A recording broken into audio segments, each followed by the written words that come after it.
आप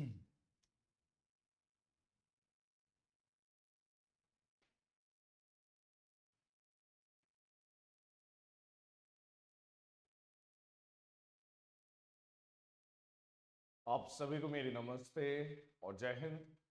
मेरा नाम भास सैनी है। वर्बल मैथ बाय भास सैनी में आप सभी का स्वागत है। आई होप कि आप लोग मुझे ठीक से सुन पा रहे हैं और विजिबिलिटी भी ठीक है। एक बार कमेंट सेक्शन में बताइए, इज एवरीथिंग ऑल राइट और नॉट।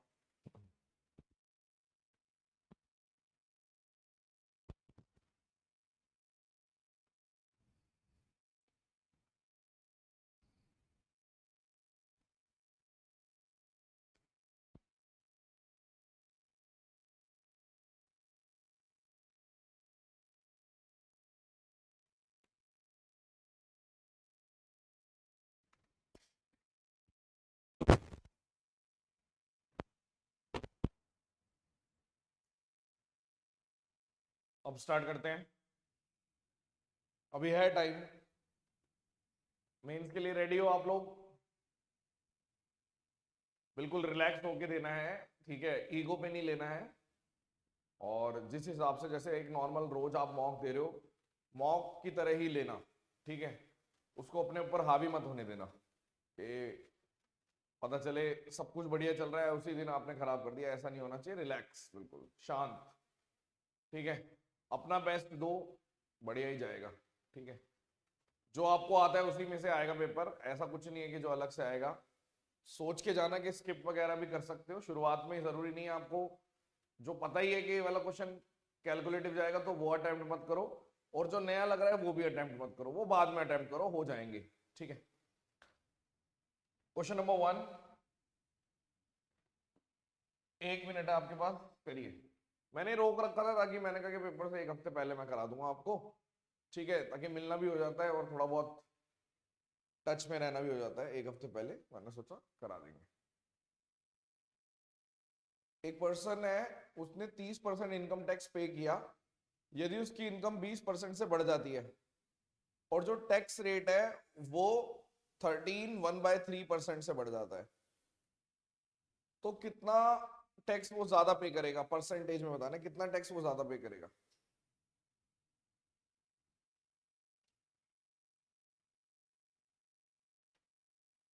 पॉजिटिव होके जाना है, आपको पेपर पूरा आसान लगने वाला है, ठीक है। बट सिली नहीं होनी चाहिए, कहीं आप आसान समझ के सिली मिस्टेक कर दो, नहीं।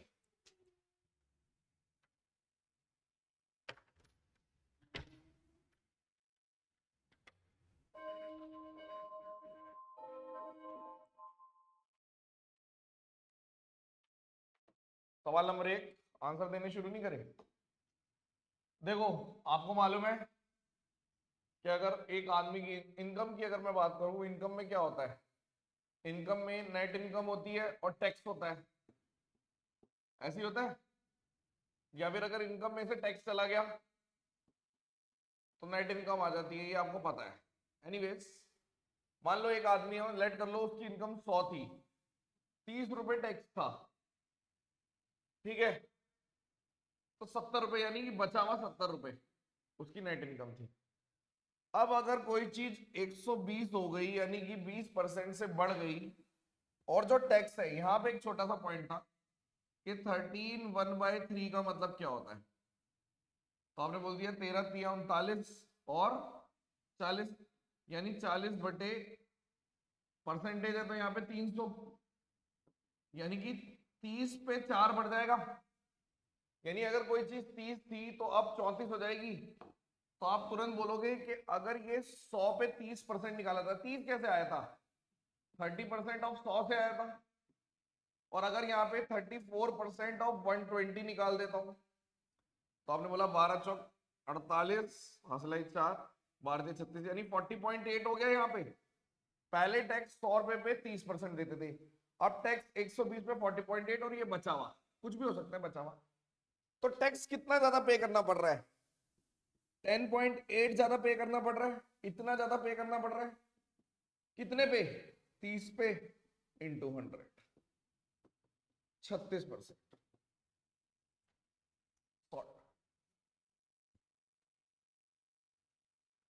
स्ट्रेट फॉरवर्ड क्वेश्चन है, आसान है।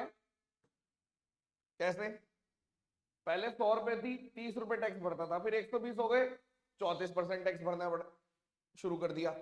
तो जो टैक्स था, ये थोड़ा सा सॉल्व करना था, ये पिंक में डाल दिया कि भाई 300 पे 40 यानी 30 पे 4। सवाल नंबर 2, वेरी इजी।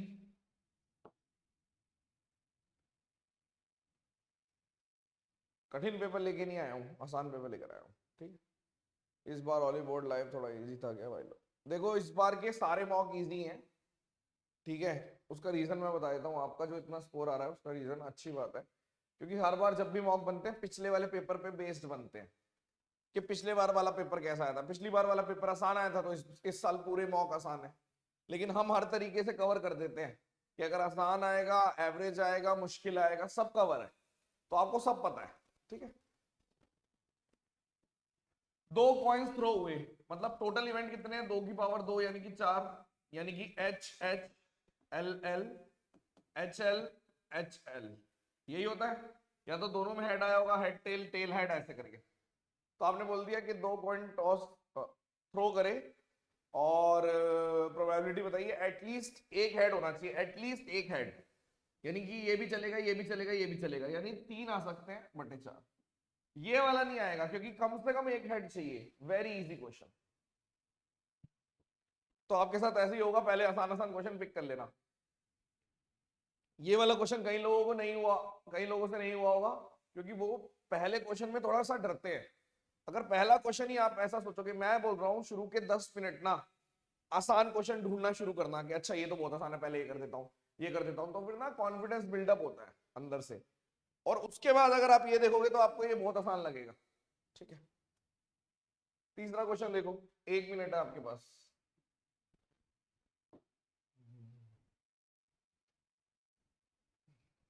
ये वाला लग रहा है।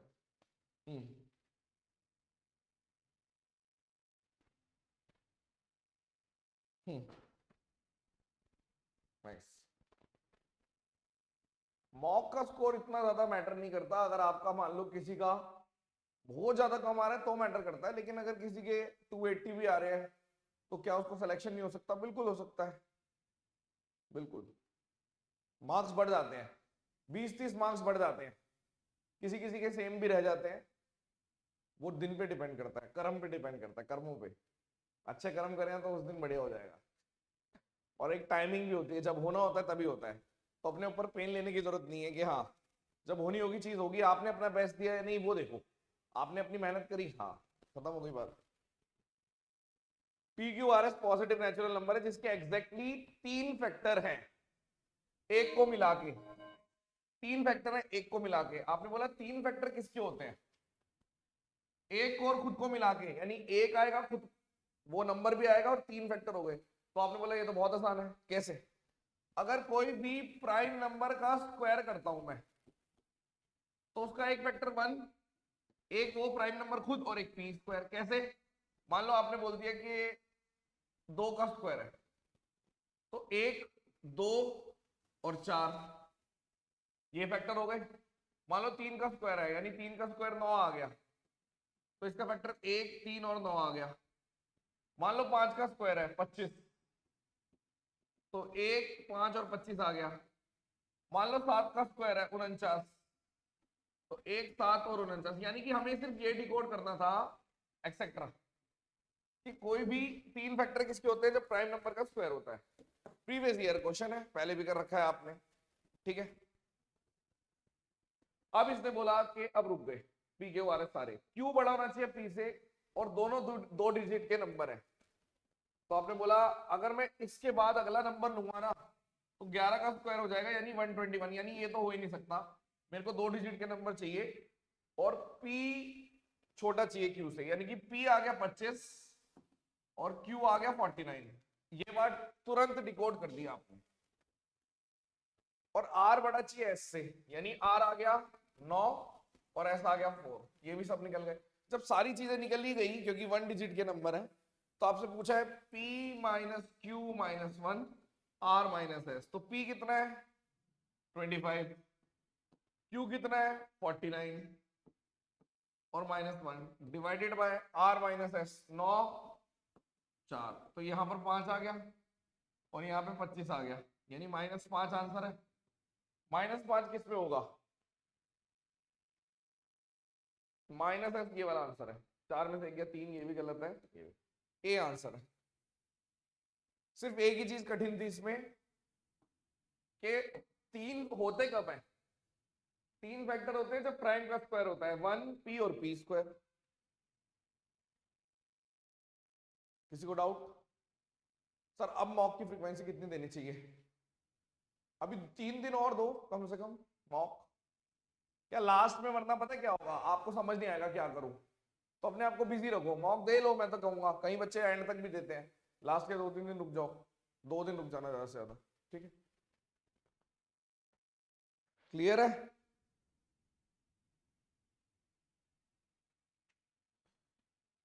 नेक्स्ट, ये वाला करके दिखाओ, 1 मिनट है।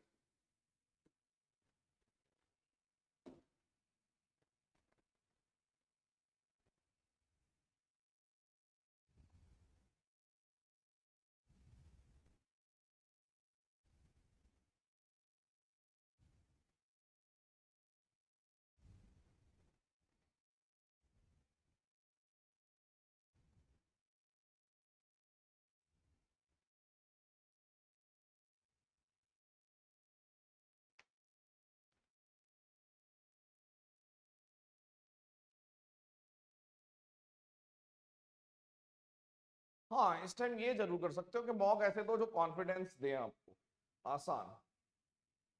प्रीवियस ईयर दे लो, टेक्स्ट बुक का दे लो, ठीक है? अब देखो, सम ऑफ ऑल फैक्टर, जितने भी ऑड फैक्टर्स, ऑड वाले फैक्टर्स हैं, उन सब का सम चाहिए। तो इसने बोला कि ऑड फैक्टर का मतलब है कि मुझे एक्चुअल में 2 की पावर 2, 2 की पावर 2, 3 का स्क्वायर इंटू 7 में सिर्फ 3 का स्क्वायर इंटू 7 चाहिए। इसकी कोई वैल्यू नहीं चाहिए। 2 की पावर 0 ले सकते हो, लेकिन और नहीं चाहिए। यानी कि इसके अंदर मेरे को ऑड तभी मिलेगा जब इवन नंबर होगा ही नहीं, ठीक है? तो अब ये 3 की पावर 0, 3 की पावर 1, 3 की पावर 2, 7 की पावर 0, 7 की पावर 1, ऐसे आएगा। तो 3 3 9, देखो 1 3 9, 1 और 7, ठीक है? तो 13 8, क्वेश्चन गलत कर दिया मैंने। 7, 3 का स्क्वायर, 0 1 2, 3 3 9, 3 1 10 13, 7 की पावर 0 और 1 8, कुछ गड़बड़ कर दी। 104 आएगा, ऑप्शन ही गायब है मेरा, तो ठीक है। यानी ऑब्वियस सी बात है कि ये एक बहुत बड़ी सच्चाई पेपर में हो सकती है, जो कि टाइम किल करेगी आपके। ये वाले क्वेश्चन कम से कम 30 सेकंड फालतू लेके जाएगा, क्योंकि ऑप्शन ही रॉन्ग है। तो आप उस टाइम पे पेपर में, आपको ये उम्मीदें कम होती है, आपको लगता है यार ये तो मैं गलत कर रहा हूं, मैं गलत कर रहा हूं, ऐसी फील आती है। तो ज्यादा से ज्यादा एक बार 2 बार देखो, एक बार मैक्सिमम और देखो, और आगे बढ़ जाओ, आपको पता चल जाएगा ये गलत है, ठीक है? नेक्स्ट,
टिक करोगे तब भी ठीक है, नहीं टिक करोगे तब भी ठीक है।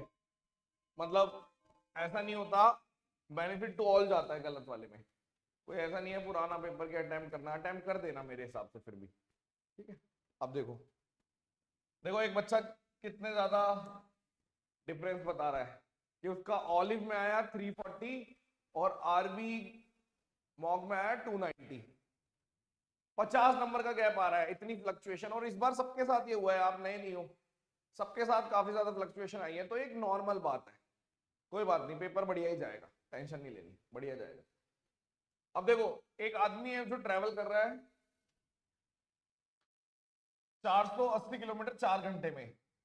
4 घंटे में ट्रेवल तो किया उसने, लेकिन कुछ एरोप्लेन से किया, कुछ ट्रेन से किया। यदि वो सब कुछ पूरा का पूरा एरोप्लेन से करता तो जो टाइम है उसका 4/5 टाइम सेव कर लेता और 2 घंटे जल्दी पहुंच जाता। यानी कि आप ये कह रहे हो 1/5 की वैल्यू कितनी दे रखी है, 2 आवर्स। भाई 2 घंटे जल्दी पहुंच जाता। अगर वो 4/5 टाइम सेव कर लेता तो इसका मतलब 1/5 की वैल्यू कितनी दे रखी है, 2 आवर्स। किसकी? ट्रेन की। देखो ध्यान से समझो, पहले मैं सॉल्व करता हूं, ठीक है। यानी कि ट्रेन को लगेंगे 10 घंटे, तो आप ये बोल सकते हो कि स्पीड ऑफ ट्रेन है 480/10। इसको ऑप्शन से भी जा सकते हैं, लेकिन मैं पहले ट्रेडिशनल बताऊंगा। कितनी आ गई? और अगर मैं स्पीड ऑफ एरोप्लेन की बात कर रहा हूं तो 480, और वो 2 घंटे पहले पहुंच जाता है, यानी 2 घंटे में पहुंच जाता है 240। खत्म। तो आप बताइए कितना डिस्टेंस ट्रेन से ट्रेवल किया। तो मान लो 480 में से x उसने ट्रेन से ट्रेवल किया और बचा हुआ 480 माइनस x उसने एरोप्लेन से ट्रेवल किया। मैं फर्स्ट टाइम कर रहा हूं इसलिए मुझे करने दो पहले। तो टोटल कितनी देर लग रही है, 4 घंटे। तो इसका मतलब यहाँ पे कितना आ गया, 2, यानी कि 2, यानी x/48 माइनस x/240 बराबर 2 आ गया, ये आ गया। तो इधर मैं कर सकता हूं, कितना आ गया, x 120 लेके देख लें आप, यहाँ पे 120 ले लो, 2, हाँ ठीक है। देखो अब समझा देते हैं इसको, लेट मी एक्सप्लेन। देखो बढ़िया, अच्छा क्वेश्चन है, नाइस क्वेश्चन, ठीक है। एक आदमी है, वो 480 किलोमीटर चलता है 4 घंटे में, यानी कि एक्चुअल में 4 घंटे लगते हैं, ठीक है। कुछ उसने प्लेन से चला, कुछ ट्रेन से चला। यदि वो सब कुछ प्लेन से चलता, सारा कुछ, सारा डिस्टेंस 480 का 480 प्लेन से चलता, तो 4/5 ऑफ द टाइम ट्रेन के कंपैरिजन में, ट्रेन के कंपैरिजन में 4/5 टाइम सेव कर लेता और डेस्टिनेशन 2 घंटे पहले पहुंच जाता। यानी आपने बोल दिया कि अगर मैं बात कर रहा हूं ट्रेन को जो टाइम लग रहा है, अगर मैं बोल रहा हूं 1/5 की वैल्यू कितनी है, 2 घंटे सेव कर रहा है, 2। यानी कि ट्रेन के लिए जो टाइम आ रहा है, ट्रेन के लिए 10 घंटे लग रहे हैं, तो ऑब्वियस सी बात है ट्रेन के लिए 10 घंटे लग रहे हैं। तो आप बोल रहे हो अगर इसका 4/5 कर देता हूं, ठीक है, या फिर अगर मैं ऑब्वियस सी बात बोल रहा हूं कि अगर ट्रेन का मेरे को 10 घंटे लग रहे हैं 480 ट्रेवल करने में, तो ट्रेन की स्पीड 48 किलोमीटर पर आ रहा है, यही मतलब है भाई। अगर ट्रेन को 10 घंटे लग रहे हैं, यानी ट्रेन की स्पीड, स्पीड ऑफ ट्रेन कितना ही आ रहा है। अब अगर मान लीजिए, इसको थोड़ा इधर कर देते हैं, या इधर ही लगा देते हैं इसको ऐसे। अब मैं एरोप्लेन की बात कर रहा हूं, ठीक है। आपने बोला जो एरोप्लेन को टाइम लग रहा है वो कितनी लग रहा है, 2 घंटे। अगर सारा कुछ, देखो 4 घंटे तो तब लगते जब कुछ एरोप्लेन से चलता और कुछ ट्रेन से चलता, है ना। तो आपने तुरंत बोल दिया कि अगर प्लेन को 2 घंटे लग रहे हैं, तो स्पीड ऑफ प्लेन है वो 480/2 यानी कि 240 किलोमीटर पर आ रहे हैं। कितने लोग जो ये वाली बात समझ गए? फिर आगे बढ़ूंगा। आपने बोला ठीक है। अब बस इतना ही क्वेश्चन था कि कुछ ट्रेन से चला, मान लो आप ऐसे समझ लो 480 में से x ट्रेन से चला मान लो, और बचा हुआ प्लेन से चला। तो x ट्रेन से चला तो डिस्टेंस अपॉन स्पीड और कुछ 480 माइनस एक्स किससे चला, प्लेन से 240। तो इससे मेरे को 4 घंटे लगे। ये क्वेश्चन है, तो जैसे ही एक्स पुट करोगे 120 आंसर। Any doubt?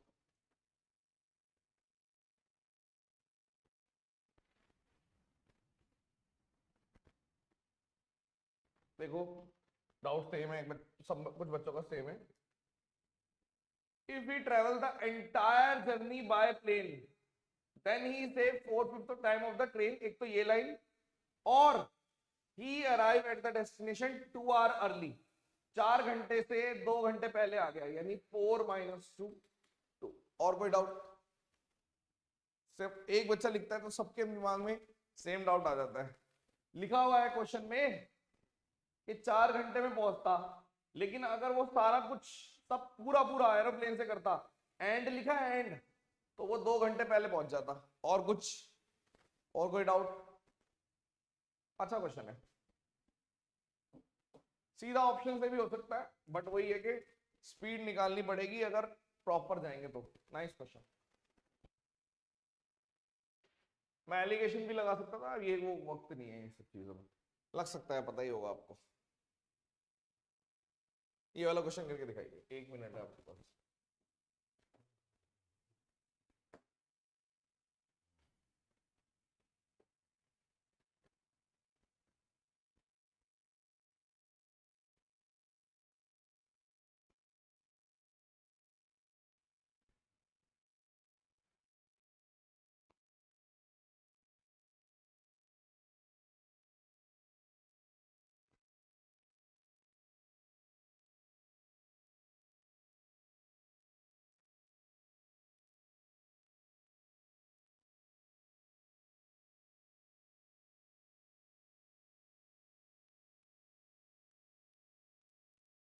किया होगा ये आपने पहले, किया हुआ क्वेश्चन होना चाहिए आपका।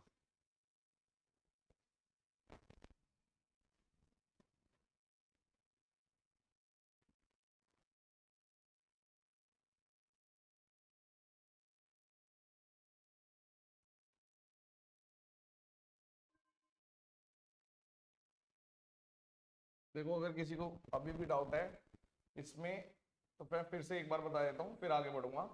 आप अगर इस वाली चीज से कंफ्यूज हो रहे हो, सेव लिखा हुआ है, 4/5 जो ट्रेन ले रही है उसको सेव कर रहा है, यानी कि आप ये भी कह सकते हो कि 8 घंटे बचा रहा है। तो 10 घंटे ट्रेन ले रही थी, ट्रेन कितना टाइम ले रही थी, 10 घंटे, तो 8 घंटे बचा रहा है, यानी कि प्लेन 2 घंटे ले रहा है। ऐसे भी कर सकते हो, दोनों ही तरफ से आ जाएगा। या तो इस लाइन को यूज कर लो, एंड से पहले वाली यूज कर लो, या एंड के बाद वाली यूज कर लो, एक ही बात है। अब क्वेश्चन करते हैं। 2020 में क्या हुआ, ए और बी इनकम का रेशियो दे रखा है, और ए ने इतने रुपए सेव करे, बी ने इतने रुपए, और एक्सपेंडिचर का जो ए का है वो 2/3 है बी का। तो आपने बोला अगर मान लो हमें पता है इनकम क्या होती है, एक्सपेंडिचर प्लस सेविंग, तो मैं इनकम माइनस सेविंग भी एक्सपेंडिचर ऐसे लिख सकता हूं। मान लो एक 5x है, इतने रुपए बचा लिए, एक 7x है इनकम और इतने रुपए बचा लिए।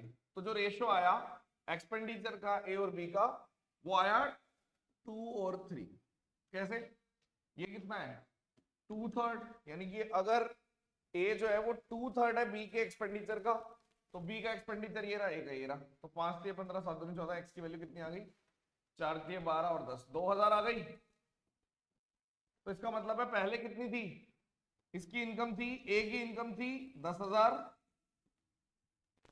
और बी की इनकम कितनी थी, 14,000। ये ठीक है, यही कह रहा है।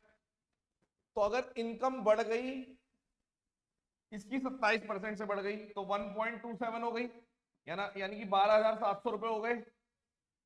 और बी की जो डिक्रीज हो गई, यानी कि 0.89 हो गई। यही मतलब है 11% से डिक्रीज होने का। तो आपने बोला ठीक है, यानी पॉइंट से हटाऊंगा तो 2 0 चलेगा, 1 0 आ गया। 14 निम 126 और 12 और 14, ये था 12 और 24, 1 2 4, ये चेक करो। तो लास्ट में अगर जोड़ेंगे 1 2 7 0 0 1 2 4 6 0 0 6 1 5 2, ये वाला आंसर आ गया ए। क्वेश्चन खत्म।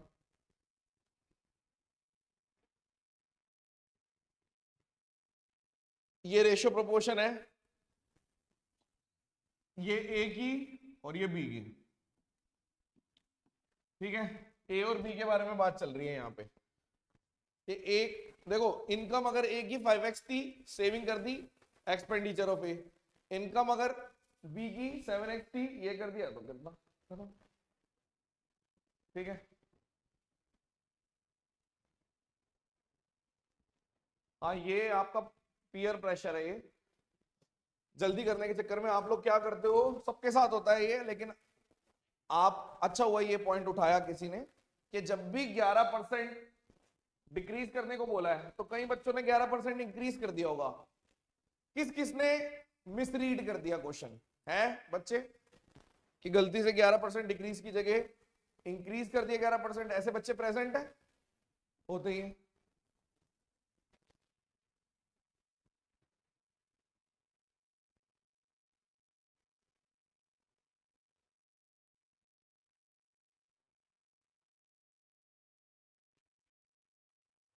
नेक्स्ट, तो ये नॉर्मल बात है, आपके साथ नहीं हो रहा, सिर्फ ही नंबर दे रखे हैं। चलो पहले आप ट्राई करिए,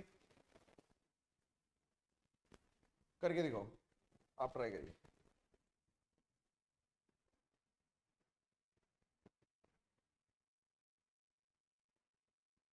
मैं खुद ही सॉल्व करने वाला था अभी।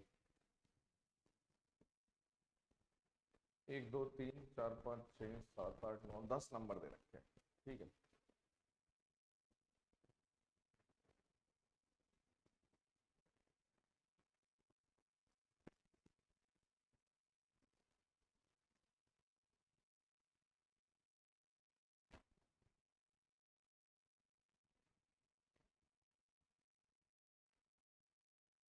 इतने दिन में आज पहली बार लाइव क्लास ही मैंने लाइव प्रैक्टिस बैच की तो मैंने रोक 29 तक करा के रोक दिया था। बहुत दिनों बाद लिए क्लास ही जान के लिए, मैंने जान के एक सेट रोक लिया था, चलो रोक लेते हैं। फिर मिलने का बहाना नहीं मिल पाता, फिर वो 5-10 मिनट मिलना होता है। अब जिस हिसाब से बीच बीच में बात कर पा रहा हूँ वैसे नहीं कर पाता। देखो ये नंबर है, सीरियली नंबर है, यानी पहले पे लिखा हुआ है 24, दूसरे पे लिखा हुआ है 45, तीसरे पे लिखा हुआ है ए, चौथे पे लिखा हुआ है 35, पांचवे पे लिखा हुआ है 59, छठे पे लिखा हुआ है 83, सातवें पे लिखा हुआ है 46, आठवें पे लिखा हुआ है बी, और नौवे पे लिखा हुआ है 29, और 10वें पे लिखा हुआ है 74, ठीक है। इस तरीके से सीक्वेंस में नंबर लिखे हुए हैं। तो यदि हर एक नंबर में उसका सीरियल नंबर ऐड कर दिया जाए, टोटल कितने हैं 10, तो जो एवरेज है वो 55 आ जाएगी। यानी 55 कैसे आएगा देख लो, 55 आएगा अगर मैं जो इन सब का जोड़ है, मान लो इन सब का जोड़ a प्लस बी और समथिंग, और इन सब का जोड़ यानी इसके अंदर ये, इसके अंदर ये, और इसको कैसे जोड़ोगे 1 से लेकर 10 तक, 10 इंटू 11/2, यानी कि 55। यानी कि आप ये बोल रहे हो कि इन सब का जोड़, यानी कि यहाँ पे अगर 10 है, 10 नंबर, एवरेज कैसे निकालते हो, एवरेज होती है सम ऑफ वन नंबर, तो 55 हो जाएगी। सम कितना होगा, a plus B plus something plus 55, ठीक है। तो आपने बोल दिया यहाँ पर जो भी आ रहा है मेरा 550, और यहाँ पे a प्लस बी, और ये समथिंग जोड़ देता हूं मैं, कितना आएगा, 9 और 4 13, 13 और 6 19, 19 और 3 22, 22 और 9 31, और 5 36, 36 और 4 40, 45, हासिल आई 4, 4 और 2 6 और 10 13 18 26 30 30 और 9 39, तो यहाँ पे 395, यानी यहाँ कितना हो गया आपका, जोड़ दिया अगर मैंने तो 5 जोड़ते ही 450, यानी a प्लस बी की वैल्यू आ गई 100, लेकिन इनका एवरेज पूछा है तो 50 आंसर है। एवरेज क्या आएगा, 50 एवरेज है। कोई डाउट? ओके नेक्स्ट 30 सेकेंड है, 30 सेकेंड्स, डू इट।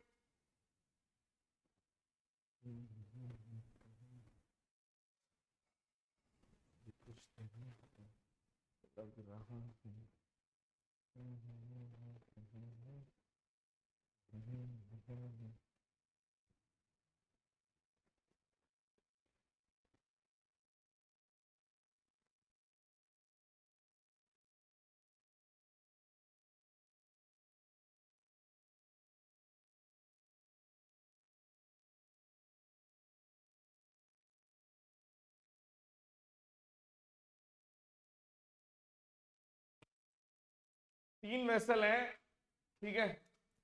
पहले वाले में ये तो कितना आसान हो गया, देखो तुरंत आंसर। पहले वाले में 3 और 7, दूसरे वाले में 5 और 11, तीसरे वाले में 9 और 13। यानी अगर इसमें 10 है, इसमें 16 है और इसमें आपका 22 है, और आपको इस रेशो में मर्ज करना है। तो आप बोलोगे ये तो ऑलरेडी मर्ज है, कैसे? ये 5 आ गया, ये 8 आ गया, 11 आ गया, इस रेशो में मर्ज कर दो। तो आपने बोल दिया यहाँ पे कितना आ गया, 31।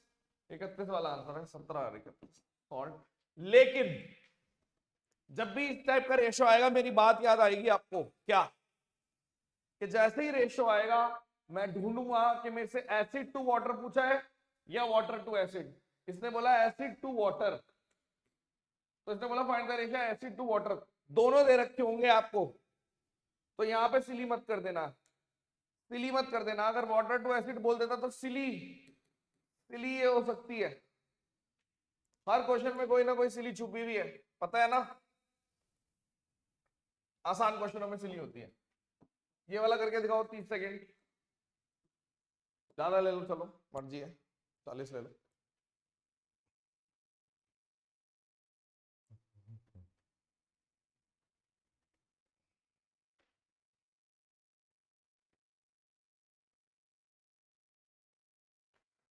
बेखबर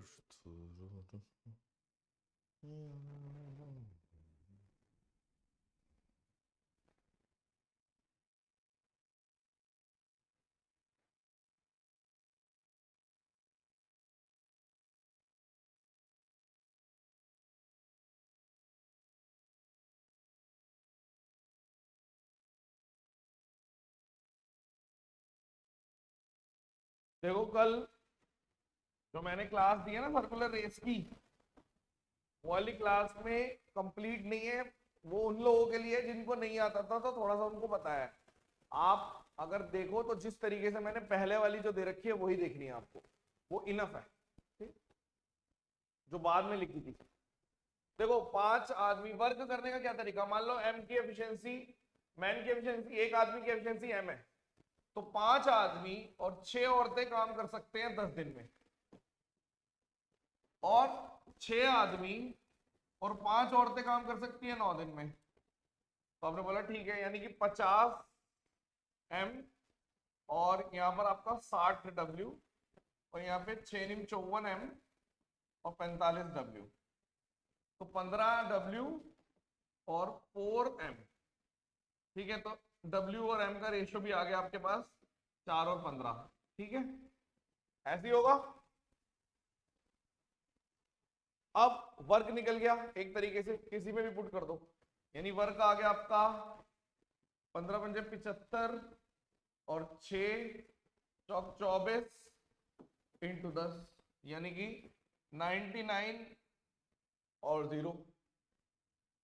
तो कितने दिन में 3 आदमी, मतलब आंसर जो आएगा, ये वाला वर्क किससे करवाना है, 3 आदमियों से, यानी 45 3 आदमियों की एक की एफिशिएंसी और 2 औरतों से,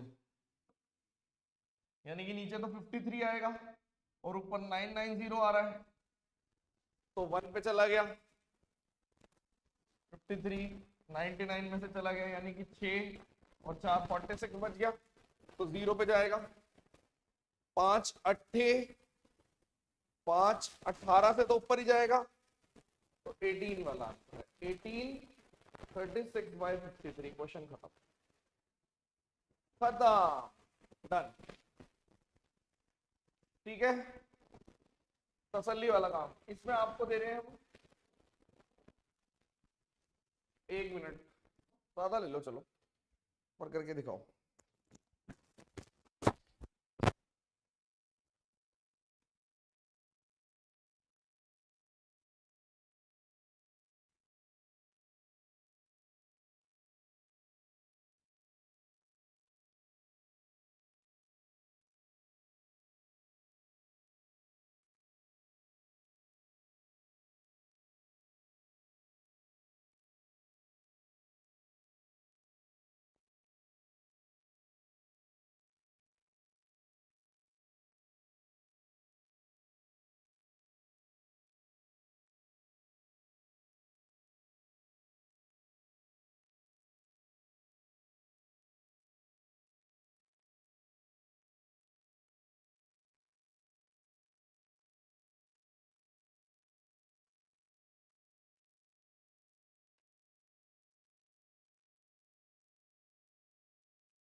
किसी का 4 आ रहा है, किसी का 5 आ रहा है।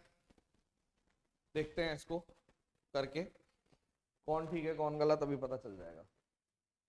ठीक है, सवाल है the sum of two non co prime number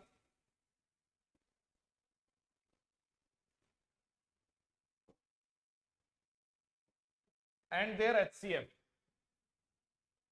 3 चीजों का सम है, मान लो ए का, बी का और सी का।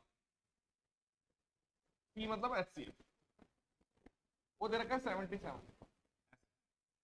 अब इसने बोला कि एचसीएफ मतलब कि नॉन को प्राइम मतलब एचसीएफ इंटू समथिंग, तो यहाँ पे आपका ए को लिख सकता हूँ एचसीएफ इंटू एक्स, बी को लिख सकता हूँ एचसीएफ इंटू वाई।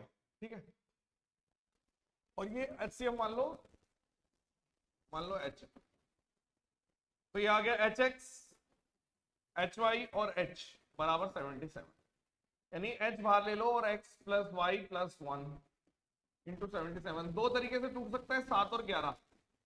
ठीक है, पहला स्टेप कि यदि मान लीजिए h अगर मेरा 11 है और x प्लस वाई प्लस 1 अगर मेरा 7 है, यानी x प्लस वाई की वैल्यू 6 है। ठीक है, तो आप 6 का मतलब है इसको कैसे तोड़ सकते हो? आप बोलोगे 1 और 5 में, 2 और 4 में, 3 और 2 में, 3 और 3 में, बस यही टूट सकता है। ये नहीं होगा, ये नहीं होगा। क्यों? यानी आप तुरंत बोलोगे कि 1 और 5 में टूटेगा, क्योंकि अगर मैंने 2 और 4 भी ले लिया तो उसकी वजह से एचसीएफ बिगड़ जाएगा, क्योंकि फिर कितना हो जाएगा 11 और 2 और 2, यानी यहां पे जब भी हम लेते हैं आपको पता है कि इसकी वजह से एचसीएफ बिगड़ सकता है। तो सिर्फ एक ही वैल्यू आ गई 1 और 5, यानी कि मेरा एक केस बन गया कि मैं x को 1 ले लूं और y को 5 ले लूं। ठीक है, मतलब एक पॉसिबल पेयर तो ये बन गया।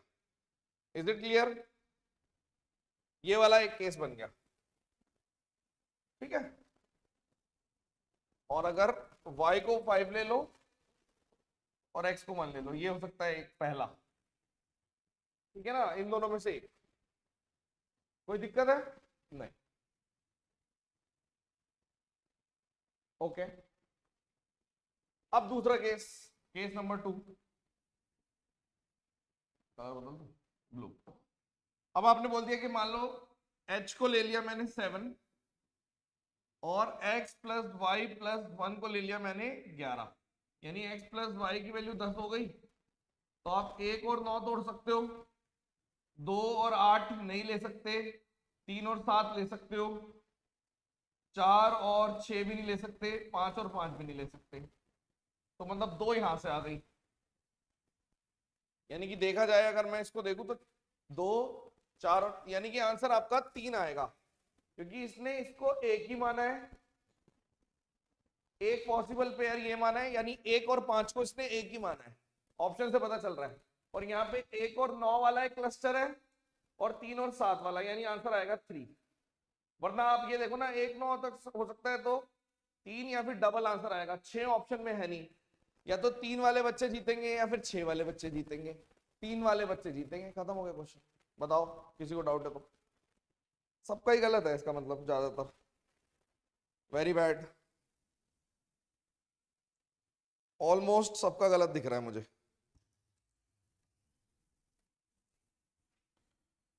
बेखबर, 3 पॉसिबिलिटी है बस, क्योंकि इसने ये बोला एक्चुअल में ए बी, मतलब इसको ये बोल रहा है कि ये एक ही है, 1 9 और 9 1, ये भी एक ही है, और 3 7 ये भी एक ही है। क्या बोल रहा हूं?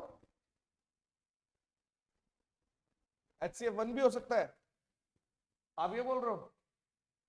देखो अगर आपने HCF1 ले लिया, एक बच्चा बोल रहा है कि HCF को 1 ले लिया मैंने, और बचा हुआ x प्लस वाई प्लस 1 पूरा 77 ले लिया, ये कह रहे हो आप?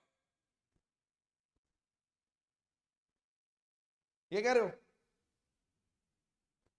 समझा नहीं मैं आपकी बात। पॉसिबल है ये? ठीक है, तो 3 आंसर मार्क करोगे, बहुत अच्छा क्वेश्चन है। नेक्स्ट आपके पास है फिर से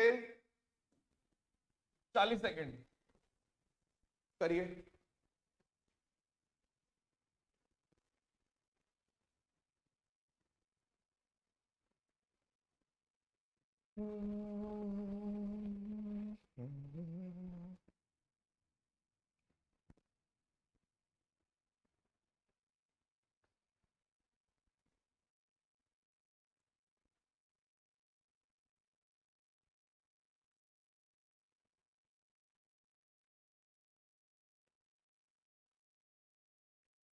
देखो, half yearly compounded half yearly 1.5 साल, 1.5 साल का मतलब है हर, आप ये कह सकते हो पहली बात तो 12 महीने का रेट ऑफ इंटरेस्ट 8% है, बाय 8%, 6 महीने का रेट ऑफ इंटरेस्ट 4%, और 6 महीने की 3 विंडो बनेगी, 6 मंथ 6 मंथ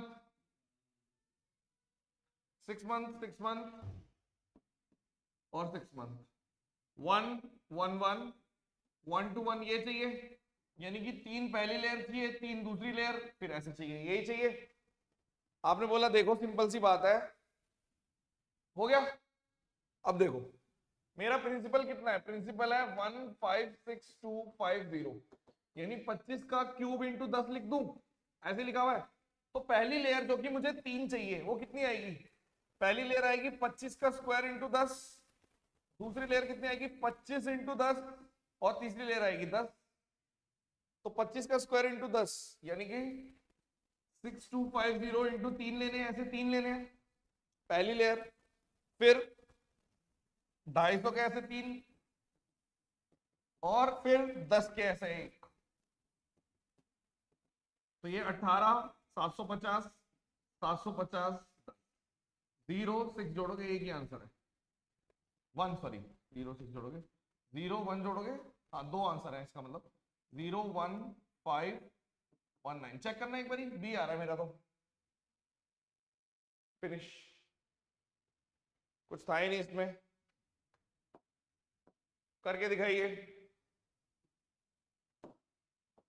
कुछ क्वेश्चन जरूर ऐसे आएंगे जो तुरंत करोगे आप, ये वही क्वेश्चन चल रहा है।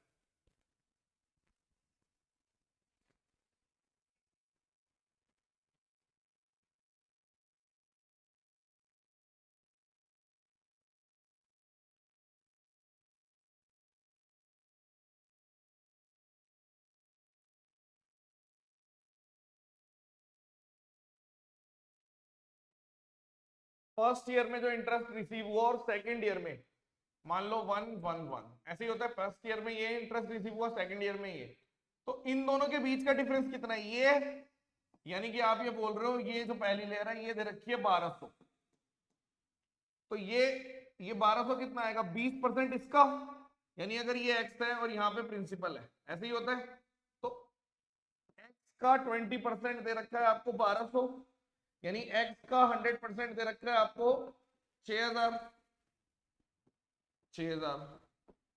और p का 20% दे रखा है आपको 6000 और p का 100% आपको कितना मिल जाएगा 30,000। यही चाहिए आंसर 30,000। Very easy question. तो कुछ क्वेश्चन ऐसे आएंगे, हमेशा आएंगे, पेपर कैसा भी आए उन्हीं पे फर्स्ट टारगेट करना है, तो आपका कॉन्फिडेंस बढ़ता चला जाता है, फिर आप बढ़िया क्वेश्चन भी करते रहते हो। तो हमेशा ध्यान रखना है, बट सिली को अवॉइड करना है। सिली को, पवन ने एक आइटम सोल्ड करी 12.5% लॉस पर, और अगर 56 रुपए और कर देता तो उसको इतना प्रॉफिट आ जाता। आसान है क्वेश्चन, ये भी आसान क्वेश्चन है, वन टाइम में करने वाला क्वेश्चन।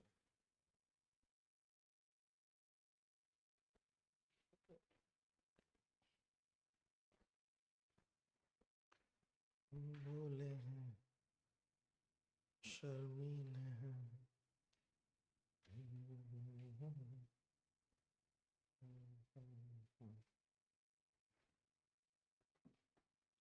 देखिए 12% लॉस पे या फिर 12.5% प्रॉफिट, यानी कि मान लो यहाँ पे सीपी है 0, तो या तो 12.5% लॉस है या फिर 22.5%, यानी इनके बीच का डिफरेंस कितना है, आपने बोल दिया इनको जोड़ दो 22.5 और 35%, यानी कि 35% की वैल्यू दे रखी है सीपी का, 35% ऑफ सीपी दे रखा है आपको 56, और मुझे बेचना है 25% प्रॉफिट में, यानी मुझे यहाँ पे 125% ऑफ सीपी चाहिए। तो 56 को 125 डिवाइडेड बाय 35 कर लो, यानी कि यहाँ पे 70/2 कर लो, 7 से काट दो 70/56, 10 बच गया, और इसको कर लेते हैं 250, यानी ये भी कट गया, यानी कि 200 आंसर है। क्वेश्चन खत्म, फिनिश। एक ही लाइन में 35% ऑफ सीपी, 125% ऑफ सीपी चाहिए। ये करके दिखाओ, देखते हैं कितने बच्चे कर पाते हैं। ये 1/n है, 1 मिनट है आपके पास, चैलेंज है, डू इट। मजा आएगा, मजा, बहुत मजा आने वाला है।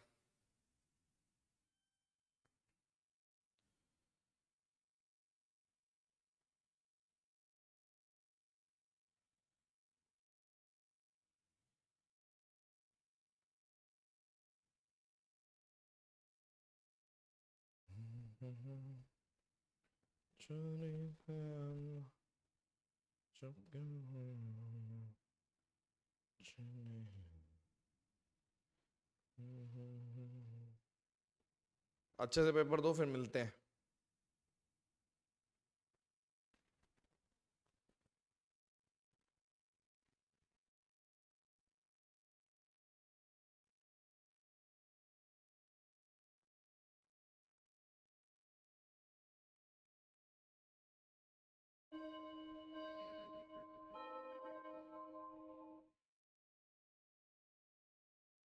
करें,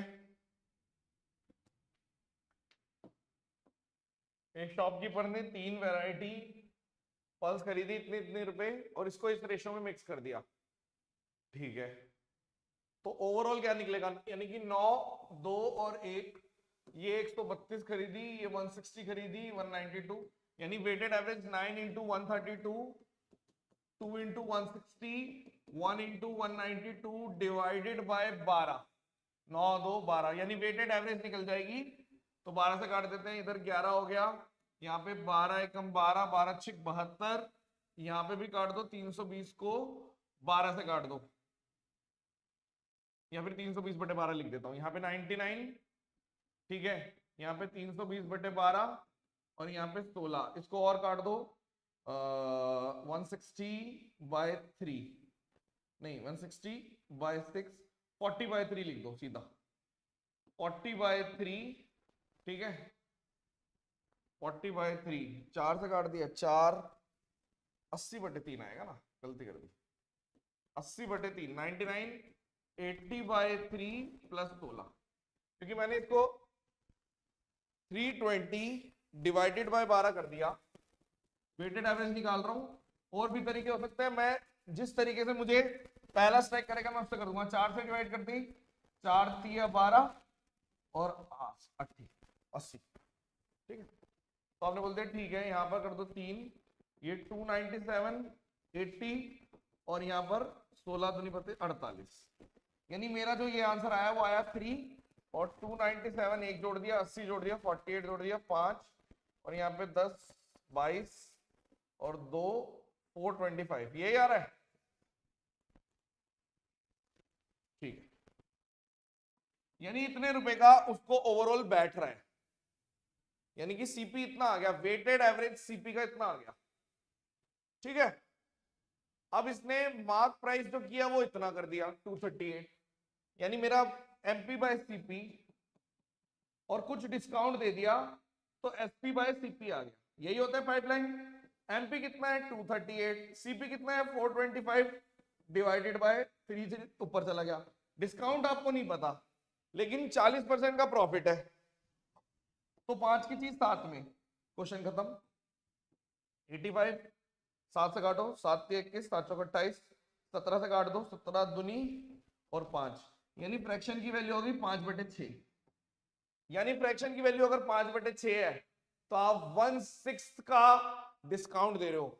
1/n का मतलब है 1/6 और n की वैल्यू पूछी थी, यानी कि डिस्काउंट में कितना दे रहा हूं, डिस्काउंट जो दे रहा हूं वो मैं दे रहा हूं 1/6 का, और ये 1/n के बराबर है तो n की वैल्यू 6। क्वेश्चन अच्छा है, इसमें मैं और टाइम बचा सकता हूं, चाहूं तो इसको सीधा काट के उतना ही टाइम लगेगा, बट देखने में प्रेजेंटेशन बदल सकती है।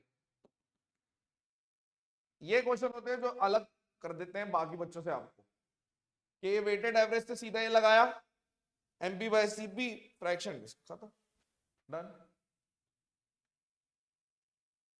नेक्स्ट, इस क्वेश्चन का आंसर दो, कर दोगे 1 मिनट में, 30 सेकंड में, मतलब ले लो, चलो।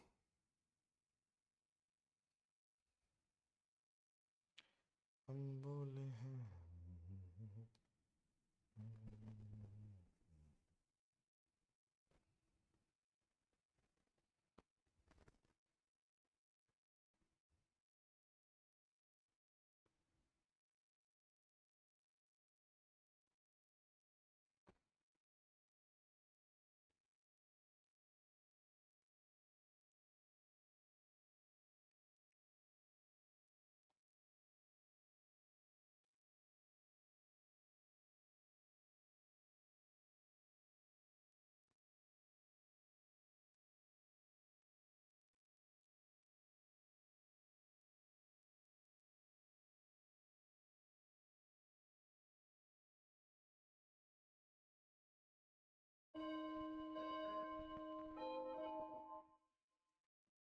क्या आएगा, जोड़े इसको, कम्युनिटी फ्रीक्वेंसी निकाले 20 130 और ये 130 और 260 जोड़ रहा हूं मैं, ठीक है ना। 20 130 260 और 340 400 कम्युनिटी फ्रीक्वेंसी, यानी ये आपका सम भी है 400। मिडिल क्लास कैसे निकलेगी, 400 है, 400/2, 200 किस में लाई कर रहा है, इस वाले में।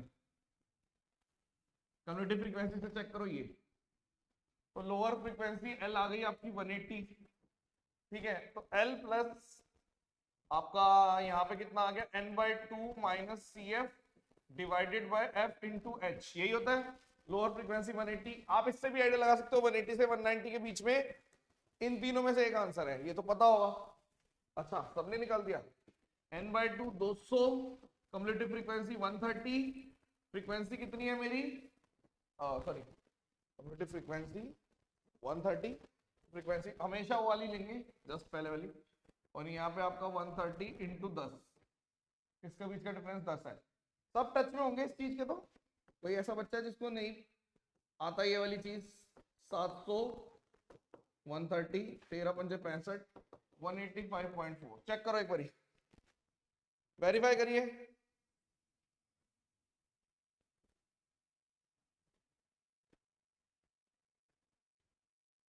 तो मीन कितना आ रहा है, वो भी अप्रोक्स इतना ही आ रहा होगा। मीन निकाल दिया, कोई बात नहीं, कितना आ रहा है मीन, वो भी इतना ही आ रहा होगा। मीन मीडियन मोड में बहुत ज्यादा डिफरेंस होता है क्या?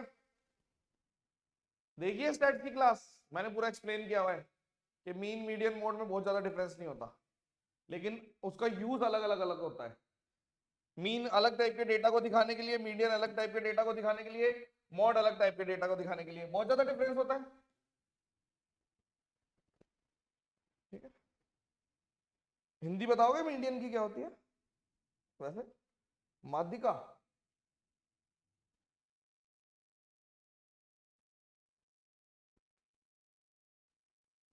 Easy, this is easy.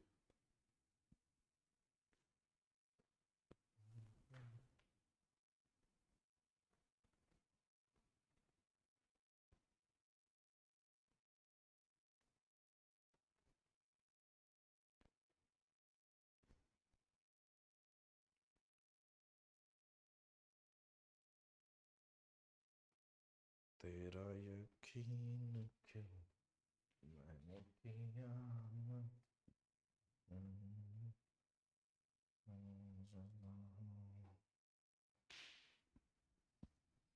देखो बहुत ही सिंपल है, x प्लस 1/x की वैल्यू 4 है, बड़ी इक्वेशन है 194, बैकवर्ड अप्रोच लगा दें, x square plus 1/x square कितना है 14, और x की पावर 4 प्लस 1/x की power 4 194, k square minus 2 k square minus 2। अब पुट कर दो, x की पावर 9 एज इट इज लिख दो, x की पावर 7 एज इट इज, इसकी जगह x की पावर 4 प्लस 1/x की पावर 4 और x की पावर 5, फिर इसकी जगह x की पावर 4 प्लस 1/x की पावर 4 और x की पावर 3, 194 को उल्टा पुट कर दिया, बस क्वेश्चन खत्म। x की पावर 9 आ गया, x की पावर 7 आ गया, इसको मल्टीप्लाई कर दो, x की पावर 9 माइनस में, इधर माइनस x की पावर 7 और इधर माइनस 1/x, ये कट गया, ये कट गया, ये दोनों कट गए, माइनस x प्लस 1/x बच गया जो कि है 4। सॉल्व। 4 वाले बच्चे वेरी गुड, बहुत बढ़िया जा रहे हो आप तो। गाइस मैं गलत कर रहा हूं या आप गलत कर रहे हो? मेरे हिसाब से -4 आना चाहिए, 4 कैसे आ रहा है, वो भी इतने सारे बच्चों का? गलत नहीं है ये, इसमें तो सिली भी नहीं हो सकती, मैं सिली भी नहीं बोलूंगा कि यार सिली मिस्टेक हो गई, ये सिली थोड़ी ना है। अब ये मैंने इसलिए डाला ताकि चेक कर लूं, अगर मैं कुछ यूट्यूब पे दे रहा हूं आप लोग कर पा रहे नहीं कर पा रहे, लेट्स सी, चेक करते हैं।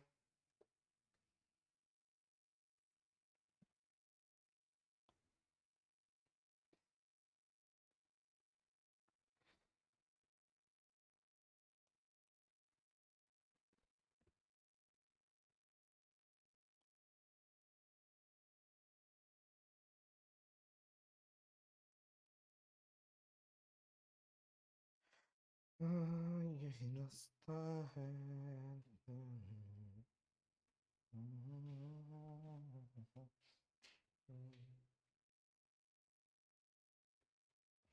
जिसको याद है वो आंसर ना दे, याद रख रखा है कहीं ने।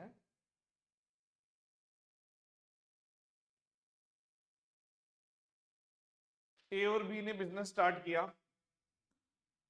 ठीक है, 2 और 3 रेशियो में पैसे लगाए, ठीक है, ओके। ए और बी एक्टिव पार्टनर है, तो इसको इतने रुपए और इतने रुपए मिलते हैं पर मंथ, ठीक है, प्रॉफिट में से। अब एक्स महीने बाद क्या हुआ, जो टोटल प्रॉफिट है वो इतना आ गया, ठीक है। इसका एक बहुत स्मार्ट मेथड भी हो सकता है, वो नहीं कराएंगे इस टाइम पे, ये सब चीजें दुखदाई हो सकती है, प्रॉपर ट्रेडिशनल जो एग्जाम में आप लगा पाओ, ठीक है।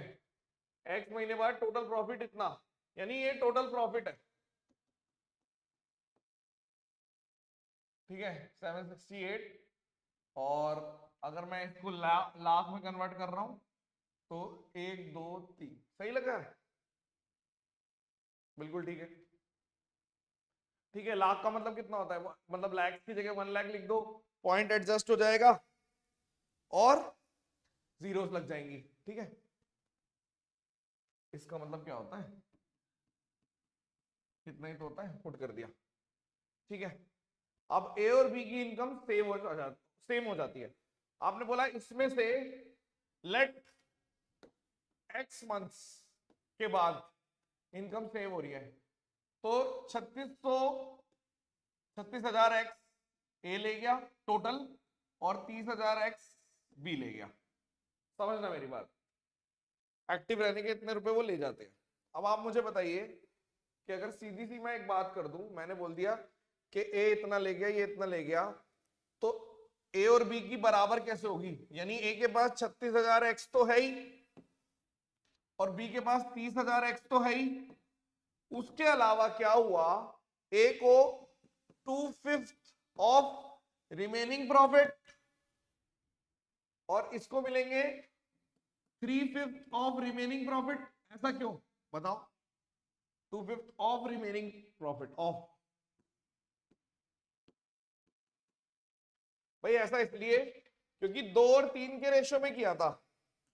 2 और 3 का मतलब है 5, 5 में से 2/5 तो ए को मिल गया, 3/5 बी को मिल गया। यानी ए और बी को बराबर मिलेंगे एक्स, अगर एक्स महीने बाद मिलेंगे तो ए को मिलेंगे इतने, बी को मिलेंगे इतने, और 2/5 ऑफ रिमेनिंग प्रॉफिट ऐसे बढ़ जाएगा। यानी यहाँ पे कितना है, 6,000 एक्स बराबर 3 में से 3/5 में से 2/5 चला गया 1/5 of remaining profit. Remaining profit है कितना, 768 और 66, क्योंकि इसमें से ये दोनों निकाल दिए तो रिमेनिंग प्रॉफिट आ गया। बस सॉल्व कर लो, तो यहां पर कितना आ गया,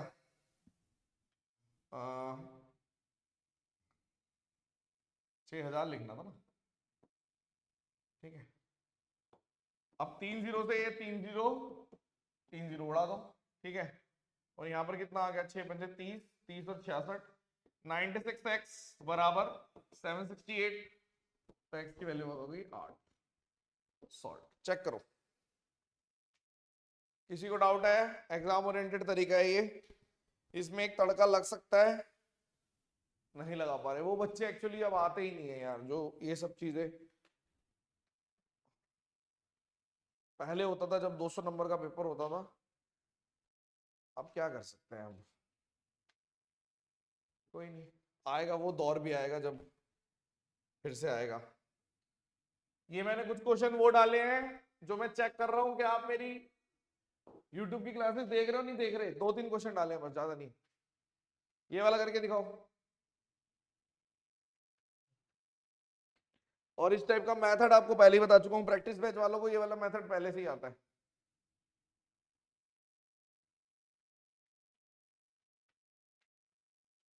एक रेक्टेंगुलर शीट है 28 और 16 की, इसको एज से एज मीट कर दिए और सिलेंडर बना दिया। दो तरीके से बनेगा, तो लार्जर वाला जो है वो कितना ग्रेटर है स्मॉलर वाले से। देखो बहुत ही बढ़िया क्वेश्चन है। ये 28 है, ये 16 है। या तो मैं इसको ऐसे रोटेट कर दूं तो ये ऐसे बन गया, या फिर मैं इसको ऐसे रोटेट कर दूं तो ये ऐसे बन गया। यानी कि इस केस में 16 ये और ये पूरा 28, और इस केस में 28 ये और ये पूरा 16।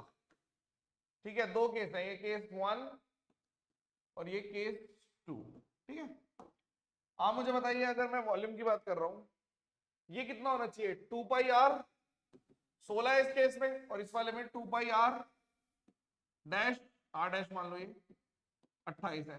तो 2π सॉल्व नहीं करता, मैं ये बोलता हूं सीधा r डायरेक्टली प्रोपोर्शनल 16 के और r डैश डायरेक्टली प्रोपोर्शनल 28 के, क्योंकि ये तो कांस्टेंट है। 2π हटा दो। आपने बोला ठीक है यार, बात तो ठीक है। अब वॉल्यूम जो लार्जर है वो कितना ग्रेटर होगा, तो आपने बोला देखो ऐसा है, दोनों का रेशियो निकाल दो। πr²h पाई r²h ये होता है, मतलब इसकी बात कर रहा हूं, और एक पाई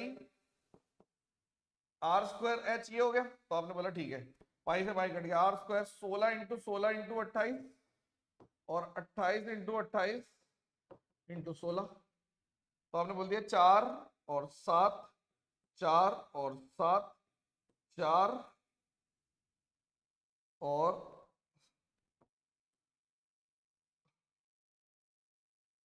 ठीक है, यहां पे भी 4 आ गया, 4 से 4 काट दो, यानी 4 और 7, ये रेशो आ गया। तो जो बड़े वाला है वो कितना प्रतिशत, ज्यादा नहीं पूछा, कितना प्रतिशत है छोटे वाले का, तो इतना प्रतिशत है 175। खत्म। हाँ, इस टाइप का क्वेश्चन मैं पहले भी करा चुका हूं। वैल्यू अलग थी शायद, ये यही वैल्यू थी, ऐसा तो नहीं है कि यही वैल्यू थी।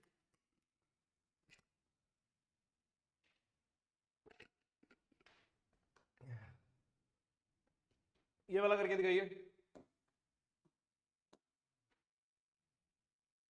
सेम थी, अच्छा ले, फिर तो गड़बड़ कर दी चलो कोई नहीं।